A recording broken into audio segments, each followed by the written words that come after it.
各位观众朋友，大家好，欢迎收看10月14 AM 新闻，我是嘉豪。今日发生什么事态，头先就来报人知。在国庆连假发生2站美食平台外送员发生车祸死亡意外，最后业者来驳回因无雇佣关系。洪泰哈基皮斯造成日本49人死亡，也有新干线列车来进水，上严重会损失92亿外。10月底，在台北做月内中心发生婴仔气管病毒群组感染的事情，阁有3婴仔目前住院治疗。在12月就要来举行 APEC 经济领袖会议，总统蔡英文在今日宣布，由台积电创办人张忠谋担任领袖的代表，这也是张忠谋第3摆出席 APEC。伊也强调讲，会借着这摆机会，向各国的领袖来说明所谓经济贡献甲问题解决。我要正式宣布，我们将再一次的邀请张忠谋创办人担任我国的领袖代表。总统蔡英文宣布，在为下日致力举行的 APEC 经济领袖会议，由台积电创办人张忠谋跟一摆担任咱国领袖代表出席，嘛交代伊2个任务。望将咱国这几年推动社会社会甲社会国家的成果传达给其他的成员国，将台湾推动包容性及永续成长的努力分享给所有的国际伙伴，共同推动亚太区域经济的包容性及永续成长。为立定会时期较大的 APEC 代表，张忠谋上早伫2006年边政府时期担任过，这2年即伫蔡总统时期第2摆接下任务。过去蔡总统无法委任亲民党主席宋楚瑜出任代表，过去咱国出席 APEC 战绩上悬的纪录是马政府时期的前副总统连战甲萧焕荣。今年张忠谋是毋是甲美国总统川普见面？张忠谋强调，但是川普去一定会甲伊见面。嘛强调，因为美中贸易已经有初步协议，川普参加可能性嘛增加。这个5个礼拜，刚刚跟 APEC 的会议的日期吻合啊，所以今天我认为是川普总统参加的可能性增加了。张忠谋去年8甲日本首相安倍晋三、美国副总统彭斯见面，今年伫 APEC 若是甲中国国家主席习近平见面，双方会讲什么引发关心？除了 APEC 任务，张忠谋进前阁强点名出任国民党总统参选人韩国瑜的副手，嘛利用机会做澄清。韩国瑜请我当我报纸上看的，没有这回事。记者综合报道。高雄市长韩国瑜日前被批评讲，伊延前高雄流行音乐中心的工程，今仔日也特别去视察。伊讲在伊的任内所发布的工程进度拢有遭提升。另外有风声讲，伊对15开始就会请假拼总统大选。竞选办公室也讲，若是请假好势，就会来公布行程。今日去各地施工的高雄流行音乐中心，高雄市长韩国瑜来听简报，看工程进度。顶一回市政府发表音乐中心的视觉设计，伊向批评就任了后，地区音乐中心的工程前到明年8月份。韩国瑜特别来强调讲，第一任来发出的工程进度其实都有较头前。工程超前4%左右，第二标工程超11%左右。那么我们为什么这么急的要赶这个工呢？因为我们知道很多年轻的朋友都很期待有一个属于自己的娱乐的世界。虽望日头正美，工程看了，佮去博二参观。韩国瑜市政的行程是真无用，毋过有一份拄16到18的韩国瑜的行程已经伫网络面顶咧流传。韩国瑜敢是15开始请假要拼总统大选，即卖已经存无到12点钟，毋过伊也是未证实。都会照既定的程序，然后向所有关心的朋友来报告。这一点可以是确定的。这个城市的责任其实还是在他的肩上的，但是呢，就是遇到该请假的时候还是要请假，而不是说好像是利用行政资源来寻选举支持。竞选办公室嘛讲，韩国瑜若是完成请假的手续，就会公布大选的行程。不过市政府无正式讲敢是收到请假的公文，而且高雄市议会总计顺到10月底开始，民进党党团呛声讲袂准夜假，毋过根据议事规则，敢若规定讲列席的人员必须爱书面请假，无列出准假的相关权利，而且议会较晚拿夜的人较侪。立业要提案来阻挡韩国瑜可能有困难，市政府是表示，若是市长请假嘛，是无薪水的假，而且袂领特别费。记者综合报道。台北市长郭文哲日前讲，伊骑大车有法度一日上塔，会当体力遮尔爱好，是轻松讲食毒品安那，所来失去适应的证据。在今仔日出席市议会的专案报告，州议员要求警察局长爱甲郭文哲带去验掉。另外，民众党要拼2020年立委选举，有风声讲甲郭台铭列做是不分区立委的第1名，郭文哲是排第34。不过，双方也表示讲，名单到今是也未确定。下去以后，你给他验尿，如果有的话，你就给他抓去勒戒；没有的话，你就妨碍公务治他。副议员要求爱带台北市长郭文哲去验尿，警察局长真解救。一直咧议员质询的时阵发生这种情形，就是因为郭文哲前几天去台中为主题兵徛台，结果私底下开讲的时阵讲家己一直上塔体力遐尔好，是因为服用安非他命。你在鼓励大家吸安吗，市长？我在问你。不是，我跟你讲哦，这个常常是这样的，听人也知道我在开玩笑。你要这样写，我就觉得你实在是太有目的了。私底下讲算笑煞变成实言，郭文哲感觉讲安尼写伤有目的性。身兼民众党主席的伊，伫议会备询的时阵，嘛免不了互人关心立委的选情。有风声讲，民众党要将鸿海创办人郭台铭列做不分区第1，郭文哲第34，拼国会席次。民众党不分区排第几名？不会的，这个我去排那个干什么？那个排那个是nonsense的。那报纸写你排34名，如果要排，本期建议请你排11名，务实一点，好不好？好，市长，那个不要理他。我们在不分区名单方面，其实现在跟民众党都还在协调，并没有一个确切的名单出来。依照选罢法的规定，的确是要成为他的党员。那我们之前已经提过了，这对我们来讲其实是蛮重要的一个关卡。伫不分区名列第1，郭办方面讲，目前并无确实的名单，加之民众党嘛无伫咧郭台铭的人生剧本当中，区协立委的名单爱搁再沟通协调，我摆除同时间推出人选。若是有消息指出，郭台铭和亲民党主席宋楚瑜会伫咧14会面，郭办是针对这个代志好认。记者综合报道。日前，伫咧国庆酒会公布日本首相安倍晋三的贺电，说互日本官方随来否认。自日本的代表谢中廷在今仔日也到立法院拜会院长苏瓜全，强调讲贺电是真的，也尊重日本官方的讲法，袂使出卖替台湾争取到贺电的人。不矛盾嘛，好不好？啊，不矛盾。这是安倍晋三给的嘛？不，我们没有办法替日本解释啊。这日本他这样解释啊，但是，他这样回答也对，我们尊重日本的。最着急的应该是。那个中方他们着急变成我们在替他找答案因为有人替我们升级到这个贺电我们是要保护的啦我们不能出卖他说就是谁啊某某人啊。谢中廷也背回讲，首相府所发出来的贺电，台湾媒体是报真大，不过日本拢无讲，也代表对方认为这是当然的。也来讲到安倍晋三的母亲小弟甲弟夫拢有参加中华民国国庆酒会，当然袂当讲这个贺电完全互日本来否认。讲到走到日本的这个风台学级比赛，也造成日本真严重的伤情。根据着 NHK 上新的报道，目前已经有56人来死亡，15人来失踪，200多人来受伤。伫咧福岛县也阁发生救灾时阵，害着一位妇人人对破天关来爬落来，甚至有大水甲这个核能辐射污染的地下来冲走。也因为风台霜冻真严重，真侪所在到今还阁是无水无电。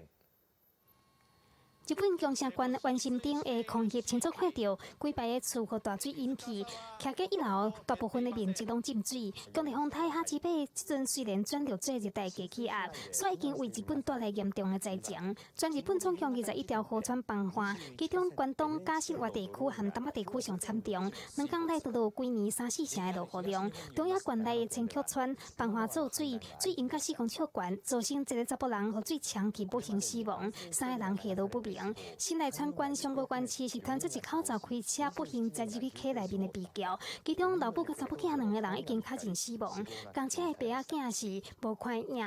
天灾当中，国家有人祸，福岛县关城市一场直升机救援行动，竟然予担要救的77岁妇人人对40公尺悬的天顶跌落来，送病院了后转治袂好。当家消防厅表示，迄当阵袂记得将支持体重的挂钩挂起哩，导致才将妇人人又对天顶造成致命的失误，伫记者会上写罪毁尸的。另外一件意外赶快发生伫福岛，朝日新闻引用滇川市政府表示，10日暗过来有底福岛是有染物的袋仔，和大雨冲去河水当中，这袋仔内面底的是高度辐射有染的草啊和茶等等。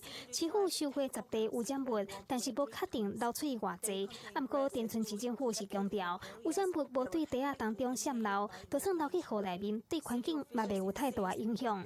被災地では今もなお安否不明者が多数おられるなど、ただ実動部隊の諸君が昼夜を分かたず全力で捜索救助に当たっております。被害は極めて広範囲に及んでおり、未だ3万人を超す方々が避難生活を続けている中、被災者へのきめ細やかな支援は必要です。安倍政府动员超过11万人投入救灾，洪台湾和日本国内地区10多万户的居民断水失电，目前阁继续在抢修当中。记者综合报道。洪台夏季闭塞也造成交通的损害真严重，中亚关也因为爆花放弃，造成田园厝体拢淹水。设伫当地的北路新干线调度维修中心，拢总有120台列车拢总进水。专家也讲，上歹的情形就是全部拢害去，损害金额大概是新台票92亿7千多万。为空中所翕的画面，应看到伫长野县长野市的新干线车辆调度维修中心，铁基路顶悬的新干线列车游玩排甲真整齐，不过底盘完全浸伫水内进行。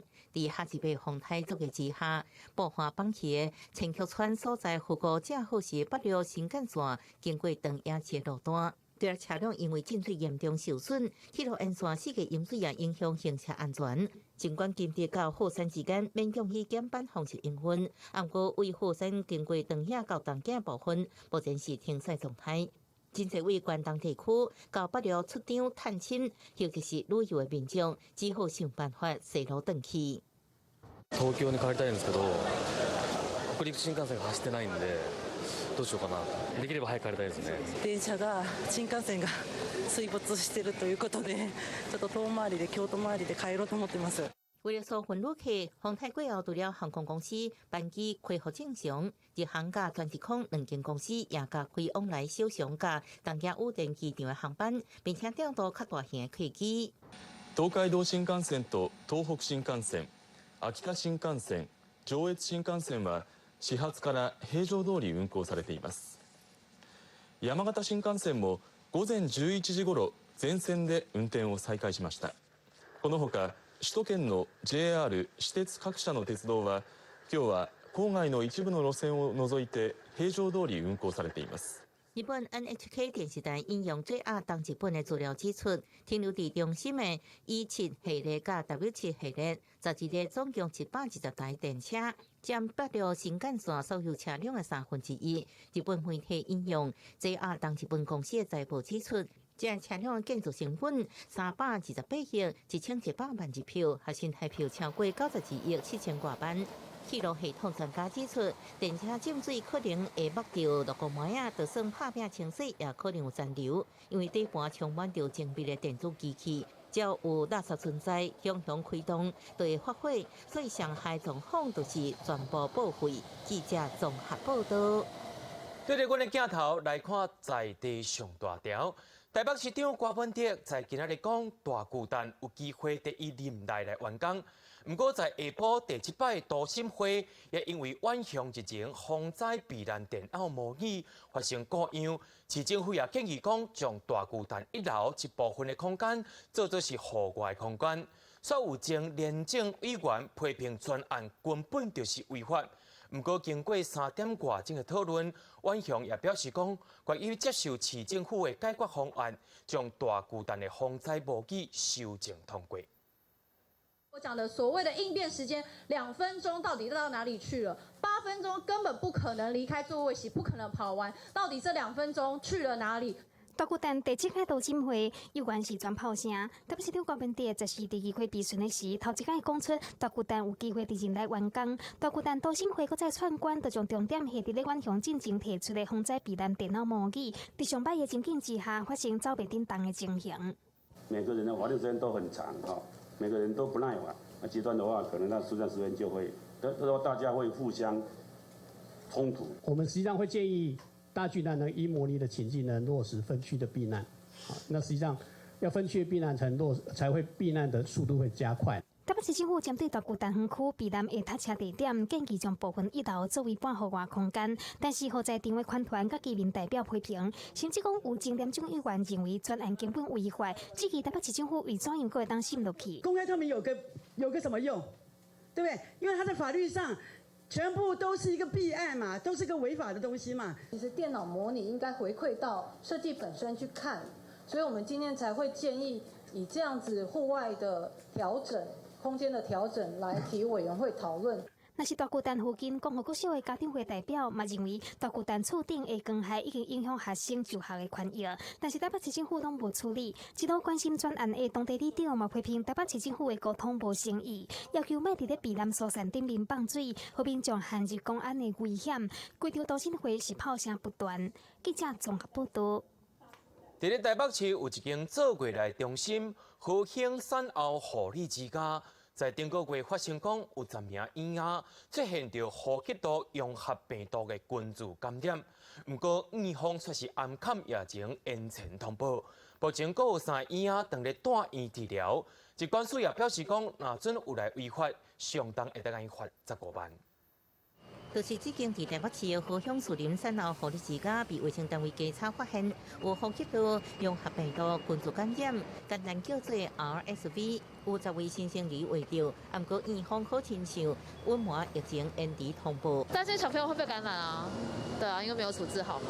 联合家小镇的烦恼不是无原因，因为顶个月自4开始到这个月初4，陆续都有10位新生儿出现发烧、咳嗽、流鼻水，经过检验确定是呼吸道融合病毒群组感染，不过院方却拖到10月初9才向卫生局通报，还阁变成只是一般的感冒。我们机构有这个 RSV 病毒的筛检，所以我们筛检出来了有几个是阳性的。那阳性的状况基本上就像是一般的感冒，所以我们并没有立刻做这个转诊的处置。不过，疾管署表示 ，RSV 绝对不是一般感冒，尤其新生儿围着了后，恶化速度真紧，几天内就传甲真严重，甚至呼吸衰竭死亡。而且护理之家若发生群组感染，依法必须伫24小时内通报。大人感染的话，一般是轻症或没有症状。可是小朋友如果感染到的话，可能会出现气喘的症状，活动力会减弱，还有甚至呼吸困难。疾管署强调，目前还有3个小宝宝住院治疗，有7个小宝宝已经出院转去，或者是转去产后护理之家。台北市卫生局已经要求院方加强感染管控，延迟通报部分还在调查中，若查证事实，会依照传染病防治法相关罚15万。记者综合报道。有基层的关警向民意代表来တင်情，讲民众检举案件是愈来愈多，关警爱开真侪人，以及着真侪时间来处理。亲像在新北市就有一位民众，一年检举8000多件的情形。立委也质疑讲，毋若警察的大头会变真重，在街仔头可能会减少看到警察伫咧巡逻，治安可能会有问题。行车记录器和智慧型手机真普遍，民众检举交通违规，只个需要透过 App 甲相片传去伫地档完成，互检举案件每一年拢在增加。对去年规档291万外件，去年超过317万件，今年顶半年都已经有160多万件，推估全年会超过320万件。台北市，我们要有100多个警察在那里过滤相片、看影音档。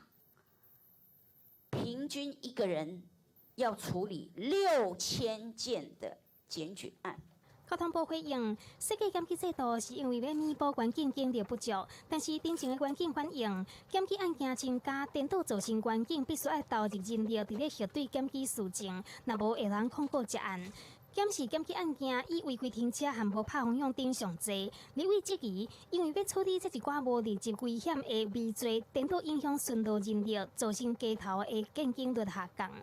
当初在立法的时候是认为说它可以补足警力的一个不足哈，那确实这几年就是说民众的检举案件越来越高哈，所以交通部跟警政署其实也就是说考量到这样子的问题，所以包括就是说比如说民众送来的检举的这个案件的话要具名。其实因为检举交通违规案件量增加，今年开始检举已经改做实名制，但是检举数量也继续咧增加。交通部表示，会和警政署下部会讨论，通盘检视目前的检举制度。记者综合报道。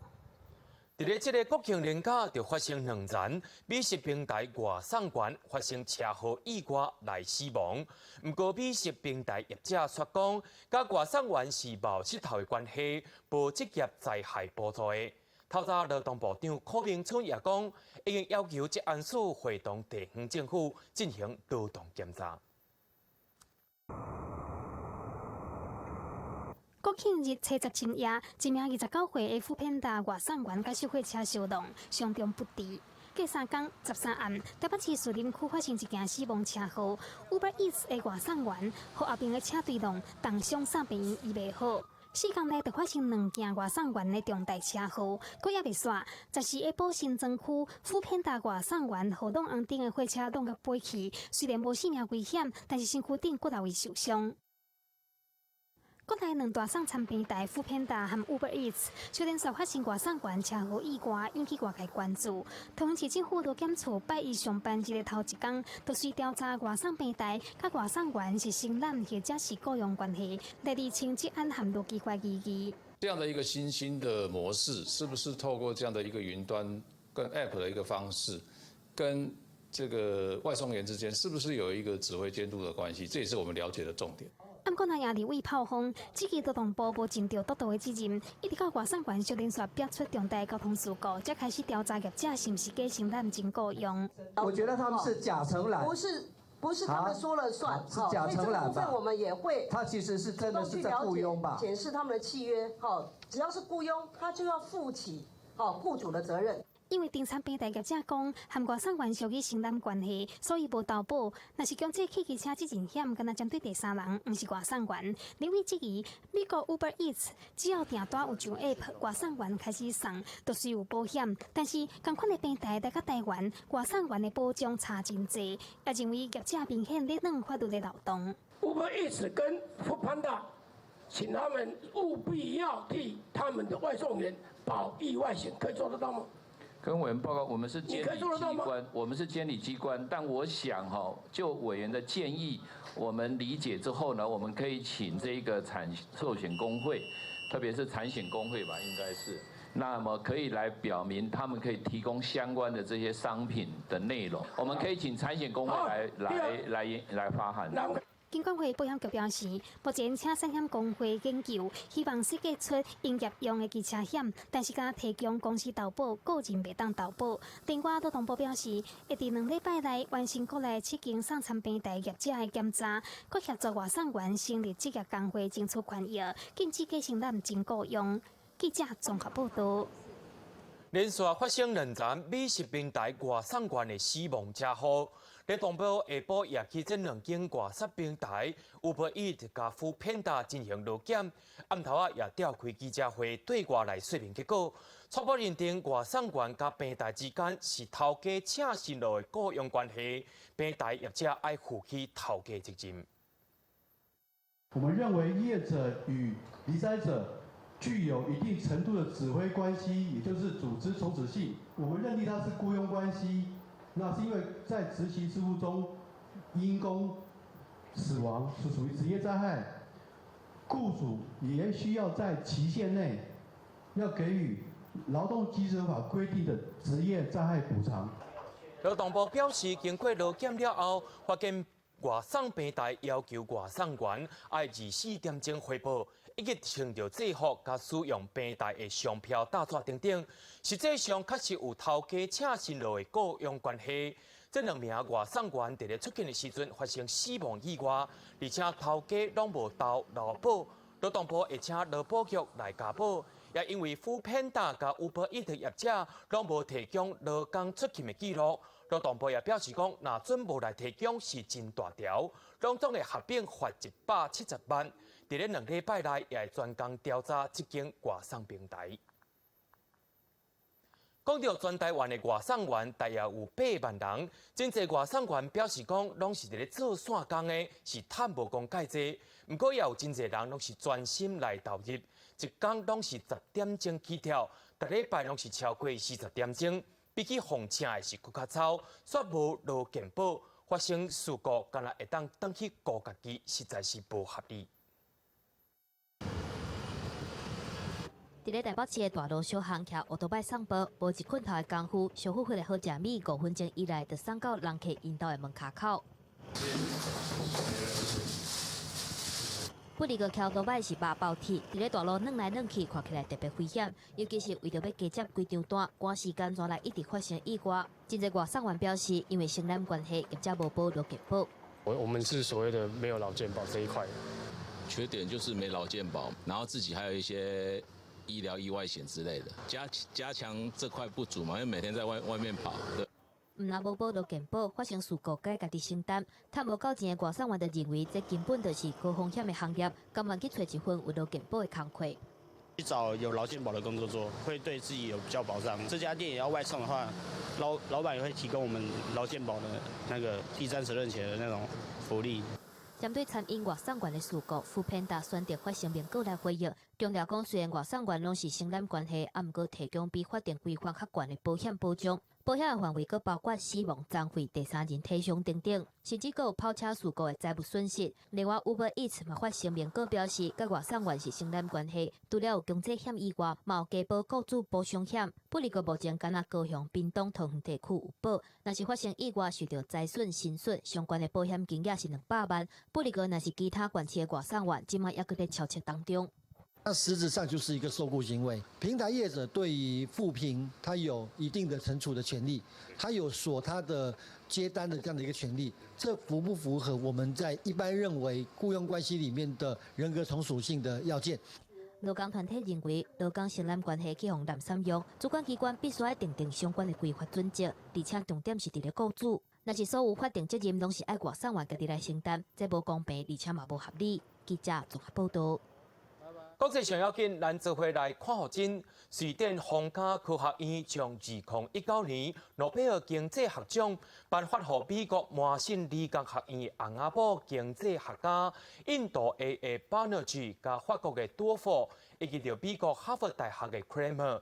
这3位学者伫咧研究全球散车的实验性方法，得到科学院的肯定。今是47岁，多佛是经济奖设立50年来第2位的女性得奖者，而且伊也当时创下上届少年诺贝尔得奖人的纪录。在今年，这3位得奖者的研究是咧改善咱对抗散车的能力。这20年的时间，应用新的实验性方法，改变了发展经济学到达也正加做真发展的研究领域。因为加入我的挑文甜心的南韩法务部长张冠泽国，在今仔日公布检调改革详细内容了后，伊也用资面来辞职落台。泽国表示讲，伊要放下一切，因为总统文在寅随后也举行内阁会议，也为着泽国所引起社会冲突来回释的。也强调讲，伊在伊任内完成检调的改革。南韩法务部长官昨个14早起11点举行任内第1场记者会，宣布要推行的检调改革内容。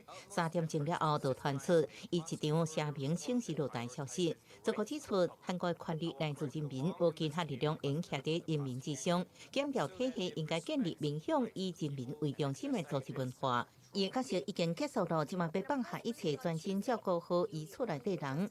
因正经历一生中上艰难甲痛苦的时期。做个太太甲查某囝过去1个月来，为了家族私募基金积分，甲提款1亿，才见效代事件，目前一摆被检方定性，伫东洋大厦驾车太太郑景心，18要告出庭应讯。2016年，崔顺实干政所引起的街路，即讲大型示威活动，自这个上台以来，连续4个月拢伫首尔街路出现。9月28日，伫江南区随草动的大检察厅，甲首尔中央地检地区，力挺祖国支持司法改革的人数有200万人，保守派阵营也大力动员。伫10月初9开天节当日，号称有300万人要伫公馆门爱祖国露台。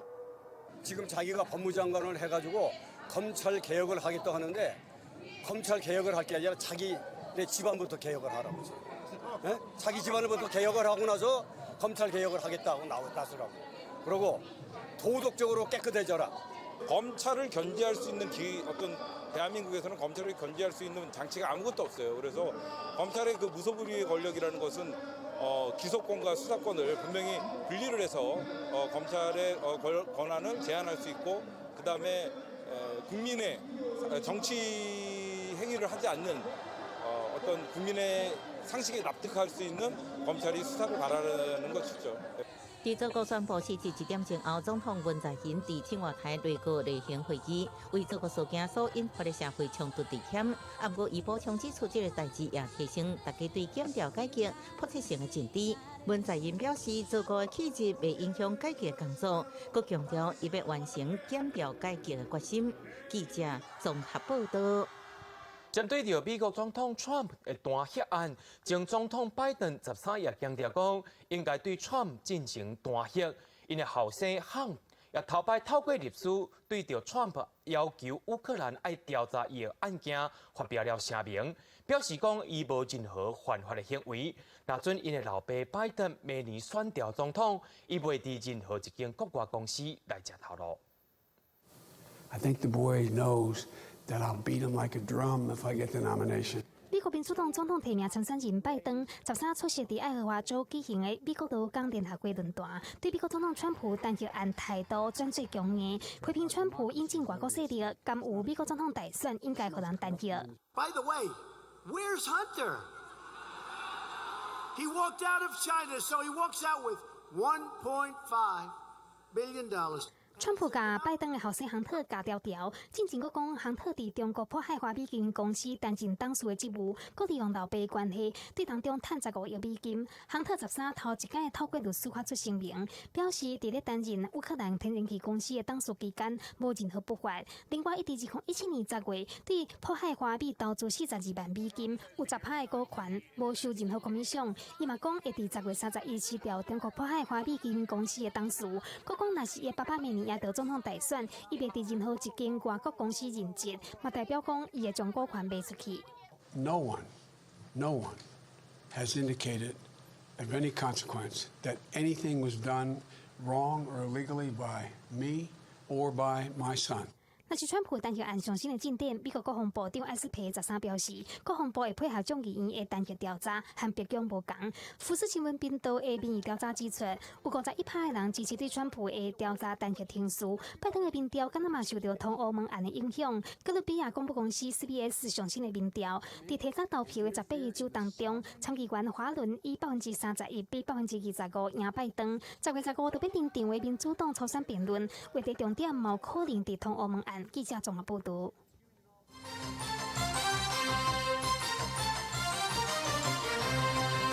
接下来，咱来关心香港反送中的情形。咱知影讲，香港反送中较大是小媒体，也因为伫咧香港读册台湾学生有7000多人，家庭也真烦恼。透早教育部长潘文忠伫立法院也表示讲，香港有驻外单位，教育部要派驻专员，若准学生放掠或者是受伤，拢会当来提供协助。 香港反送中抗争有真侪少年学生冲去前线，甲警方来对立，而且发生冲突。有家长就向立委黄国书来澄清，烦恼讲伫香港读册囡仔若是参加集会游行，会有安全的问题。早起教育部部长潘文忠伫咧立法院教文委员会备询的时阵，就表示，伫香港的台湾学生目前有7000多人，万不受到威胁的攻击，甚至是去互抓起来。到迄个时阵，台湾的政府一定会提供必要的协助。我们跟陆委会本来就有一个跨部会的。 这样的一个机制，了解，也会提供必要的这种法律协助等等的这些措施。做伙接受质询的台大校长关仲美嘛表示，目前台大伫香港有20外个校外学生，已经提醒老师甲学生要注意家己的安全。我们现在是提醒，就是我们校内老师和同学，如果有必要参加香港的学术交流活动，要特别注意人身安全，不要进入到游行相关的场域。台大原本定伫咧18要邀请香港城市大学校长过位来台湾演讲，毋过却临时取消。校长关仲敏说明，是因为过校长学校内底代志真无闲，才无法度来。另外，黄国书嘛关心民团大学学校内底袂当设连农墙，嘛质疑学校这个举动敢受限制言论自由的问题。一定要得到言论自由的保障以及人身安全的保障。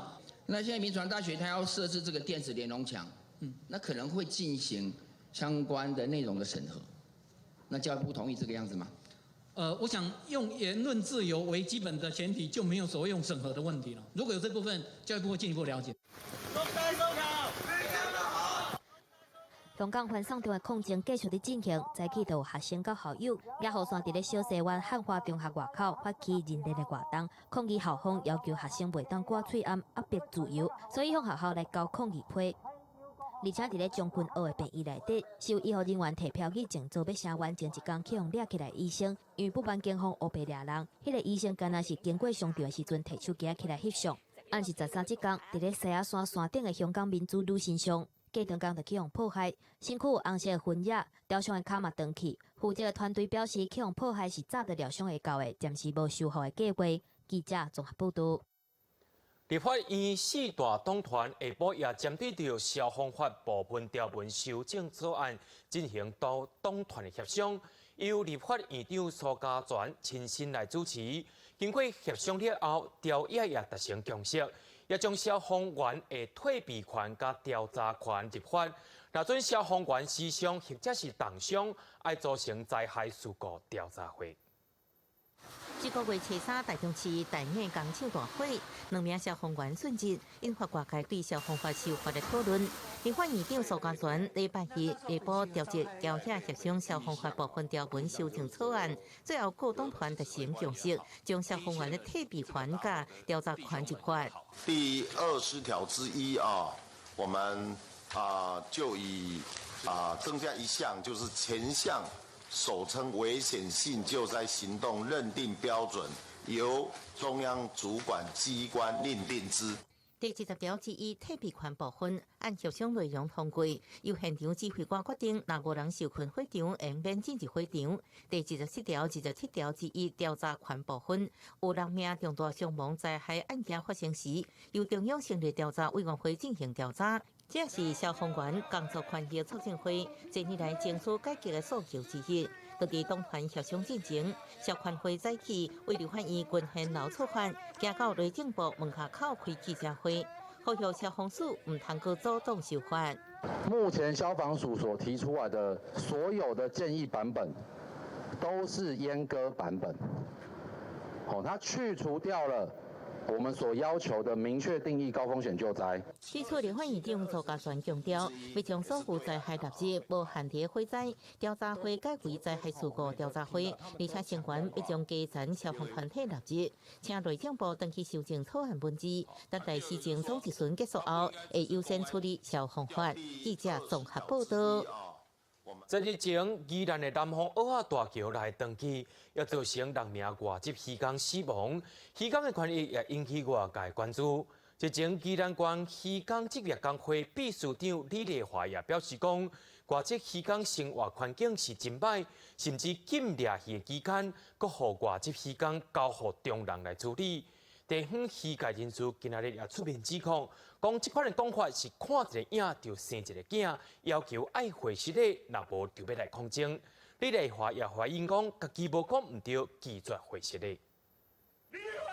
渔民团体含船头家划反霸林口号，希望会当讨公道。因为进前宜兰县渔工职业工会秘书长李丽华表示，外籍渔工生活环境真歹，毋那食困和放拢伫咧船顶，冰层敢若咧困棺柴板共款，而且休渔期阁有渔工互人等候中介处理。这个船头家无好好对待渔工，这起所有区渔会和渔民团体召开记者会，认为这种讲法是无公道，要求李丽华应该为不当的言论回实的。 6月份的休渔期时渔民拢有付薪水，或者外籍渔工啦。所负有的将协助渔民朋友，行文吼理理化，面对面沟通渔工的问题。若是基转，渔民朋友不排除对该工会发动抗争。渔民团体表示，对待渔工亲像家己的兄弟共款，船顶困的所在资本都袂当伤快，若无船一害，人会冷落冰层。所有台湾籍的渔工嘛是安尼困，并无考到外籍渔工。有船头家嘛讲，若是有影造船条件歹，对外籍渔工无优先，免哪有渔工想要做伙强势5档至10档。这位伫内话不应该将个案当作同案。尊重尊定，真的那么烂的时候，这个为什么他的外籍渔工吼，对外遐嘴你的时间？我想协调的部分是不需要了啦，因为看起来这个都也不是我一个人讲的，还有阮神父，还有这些渔工自己的现身说法，当然不是我去道歉就 OK 了。那这些都不是我自己一个人提出来的案例。李丽华强调，除了家己接到投诉，包括应神父，嘛接到其他个案反映出袂少问题，完全无公道的问题，本来爱一个人会失礼，这完全无道理。宜兰县政府都讲处嘛讲，采用外籍渔工嘛爱符合到机会甲就合法的规定，会主动了解做适当的处理。记者综合报道。交通部有清算国内桥、其中高工局甲公路总局所管的桥，大部分拢是伫重要地区。不过目前敢若30座的桥有及时的监测系统，未来敢会评估来需要安装，因会搁再来评估。南澳二大桥发生断桥的意外了后，面顶的经已经拆掉吊走。港务公司伫礼拜开始拆村落来桥面，预计20月底甲村落来桥身处理掉。交通部长林佳龙表示，原本预定要3年才会当重建完成的时间，今麦有可能会当搁提早一寡。以我们现在接的团队啊，是我们苏花改的工程团队啊，以他们的能力跟经验啊，我想在2个礼拜内会提出这个整个规划包括执行的期程。应该还是时间可以再缩短。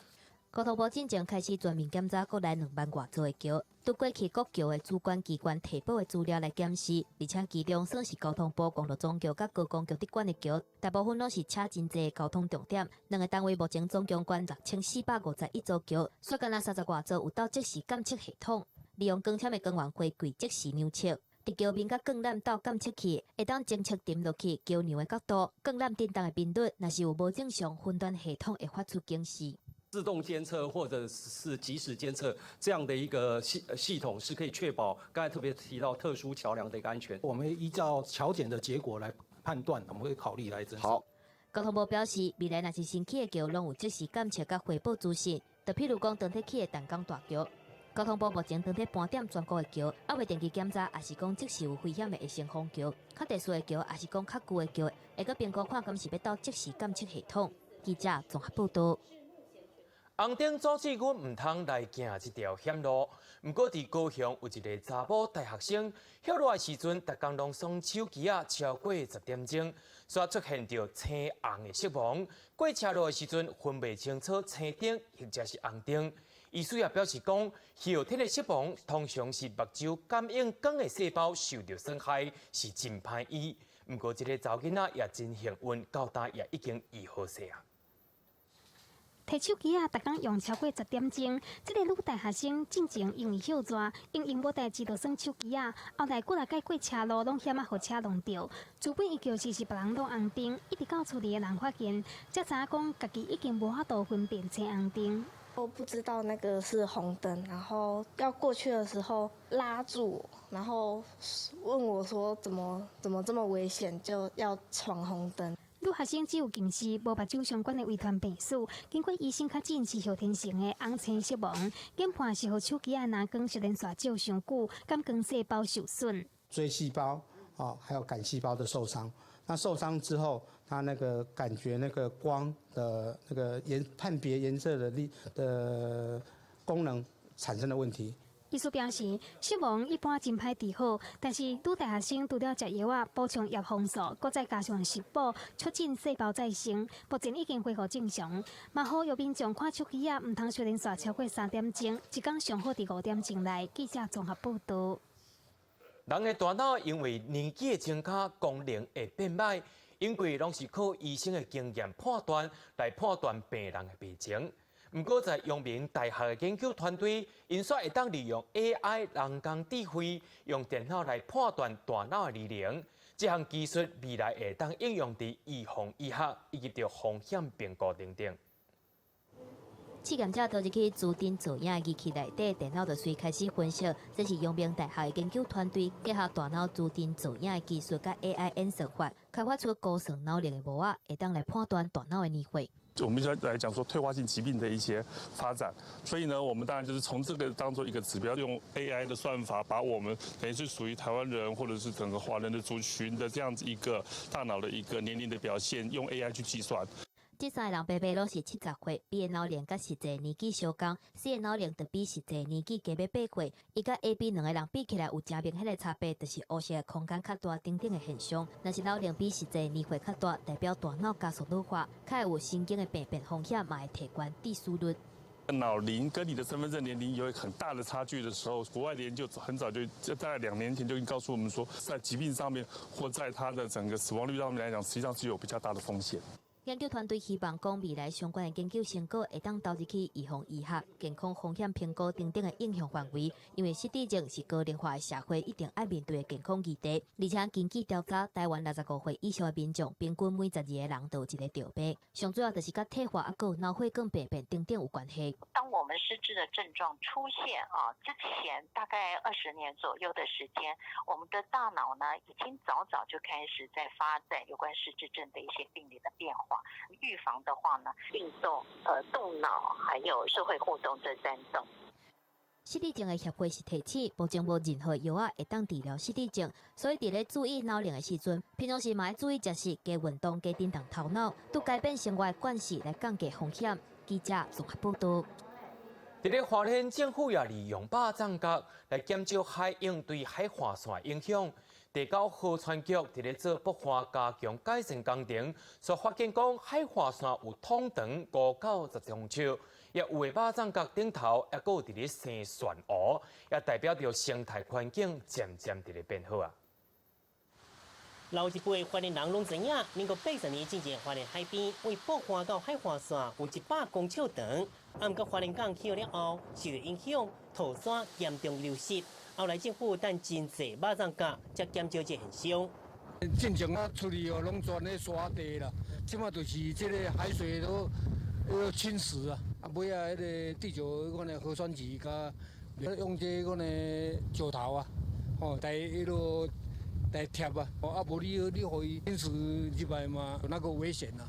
毋过真济马掌角所影响景观，一直到民国95年开始，地高河川局开8亿起16座的改善工程，竟然发现海划线加5到10公尺，那早期的马掌角有部分生漩涡。我们发现了很多的管虫，很多的一些珊瑚跟很多的鱼类。那因为这一次这样的一个发现，我们觉得这样的一个工程，除了对我们的海岸的一个两滩有的很显著的一个效益以外，对于水下的生态其实也营造了一个非常不错的空间。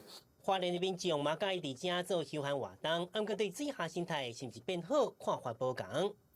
当然，对生态都不错。因为我们觉得这边鱼真的是越来越少，而且一些鱼虾的栖息各方面都不如以前啊，确实有这种越来越少的趋势。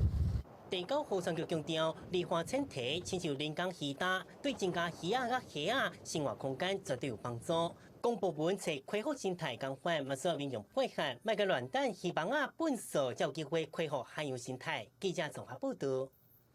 伫咧彰化溪州有一位姓高的少年做田人，因为接触到有机种植，也接触到用牛犁田，刷真变兴趣饲牛。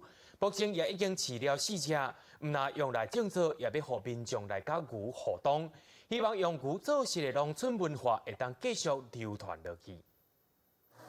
早起就伫无严甲番麦长骨力加水，而且加无草蓝做伙，因为即几只牛踮要食沙稻。36岁高一兴是溪州的少年做事人，虽无毋是彰化人，不过为着要互家己饲来做事的牛有更较好的环境，4年前决定讲要搬来溪州，甲4只牛做伙来生活。想放弃，然后又找到理由撑下去，这样，就是找到理由坚持下去，也不是说找到理由啦，反正就是，那对我来说是因为我想照顾这个因为这个是耕牛，想照顾这种退休的耕牛，然后才做这件事。高一兴表示，鲸鱼渐渐去互机器来取代，伊想要互鲸鱼文化会当继续伫台湾传承落去，嘛希望讲会当照顾退休的鲸鱼，所以拄7档进前开始饲鱼。为着要生活收入甲支出会当平衡，除了带水牛来竞产，而且阁互牛甲民众来互动，阁甲鲸鱼文化带入去学校内底，而且担任共学团的老师，而且阁甲牛屎做做分销，用农创商品来增加收入。在实体的这个通路，或者是网电商的一个平台上面我们也都协助他们来参加这个我们这个媒合他们一个进入我们这些平台的一个辅导。中华关农业处表示，少年人倒来故乡做事，永过拢会拄到技术甲产品通路的问题。除了农委会、青农辅导平台以外，各地农会嘛拢会斗相共提供相关的技术。县政府是协助解决通路的问题，互更较侪有活力甲创新作为的青农，会当互传统的农村有一个新的光景。记者综合报道。伫咧森林后尾有3个社区的时段，做伙甲社区的代表指分析以及着当地特产土豆粿，变做是布地戏的戏文来宣传反家庭暴力。老大人家己编家己搬布地戏，有影是真趣味。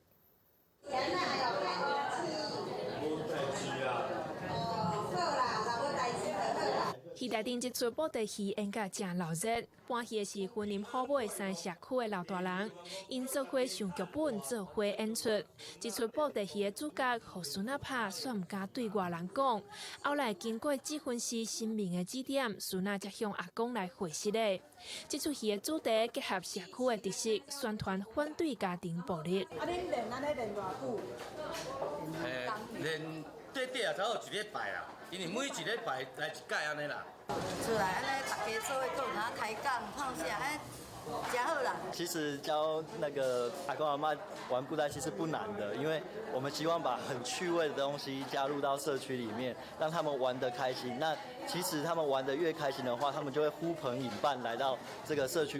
森林好尾镇的外内，骨头也有行中3社区，是森林县第1个社区小基共计划的成员。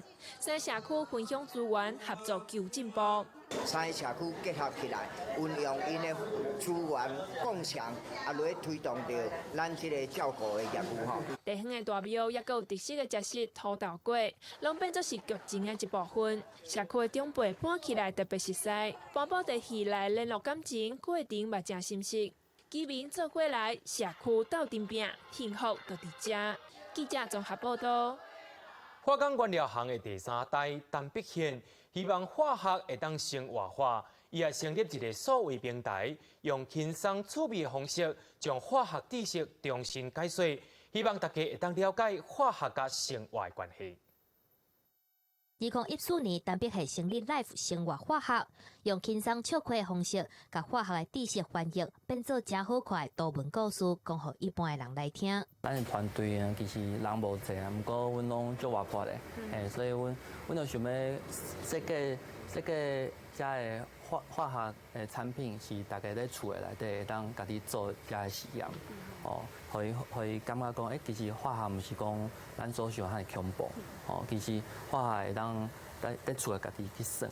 要改变社会大众的想法，陈碧宪甲团队设计真侪好耍的手工课程，透过亲身的体验，互大家有兴趣。嘛，算做一个科学媒体啦，阮袂当讲乱写无正确的化学原理，所以阮拢爱去找款参考资料啊，甲国外迄款科学网站内底正确的化学原理。陈碧宪的本心是教育甲分享生活当中的化学知识，想要甲美学甲化学来做结合，而且保持着好闲的心，毋但互家己进步，嘛对别人有利益。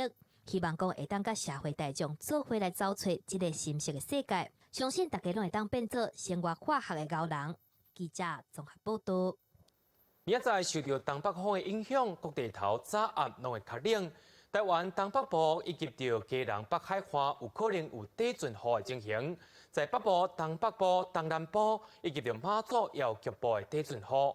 明仔载天气是好也是歹，咱做伙来看气象预报，您就知。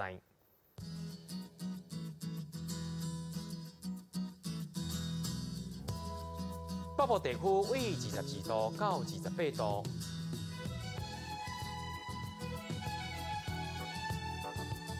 中部地区为23度到32度。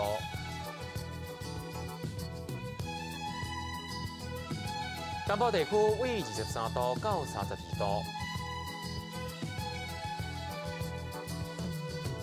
东部地区为22度到29度。咱来看外岛地区，为22度到29度。一个未来3天的气象。